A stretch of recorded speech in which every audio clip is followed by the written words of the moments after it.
Profil AKBP Agus Sugiarso dicopot dari Kapolres Tebing Tinggi gara-gara istri pamer duit di TikTok. Mengenal sosok Kapolres Tebing Tinggi AKBP Agus Sugiarso yang dicopot gara-gara istri pamer uang di TikTok. Kapolres Tebing Tinggi AKBP Agus Sugiarso dicopot oleh Kapolda Sumatera Utara Irjen Panca Simanjuntak pada Senin 1 November 2021. AKBP Agus Sugiarso dinilai tak mampu mengatur perilaku istrinya dalam bersosial media. Menurut Irjen Panca Simanjuntak, pencopotan ini juga guna mempermudah pemeriksaan terhadap AKBP Agus Sugiarso. Berikut ini sosok AKBP Agus Sugiarso.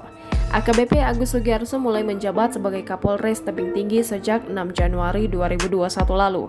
Ia menggantikan posisi AKBP James P. Hutagaol yang mendapat jabatan promosi Wedansat Brimopolda Sumatera Utara. Sedangkan AKBP Agus Sugiarso sebelumnya menjabat sebagai penyidik madya di Ditreskrimum Polda Sumatera Utara. Selama memimpin Polres Tebing Tinggi, AKBP Agus Sugiarso termasuk Kapolres yang disukai masyarakat dan beberapa kali mendapat papan bunga sebagai apresiasi dari masyarakat. AKBP Agus Sugiarso pun pernah menerima penghargaan dari organisasi Al-Wasliyah Kota Tebing Tinggi. Saat itu dia dinilai tanggap akan menurunkan status pandemi COVID-19 di Tebing Tinggi. Kegiatannya yang kerap menyapa berbagai masyarakat duafa, baik pemulung atau lanjut usia untuk berbagi rezeki ketika menyusuri kota Tebing Tinggi di pagi hari atau sore hari juga mendapat pujian dari masyarakat. Jangan lupa subscribe, share, komen, dan like ya!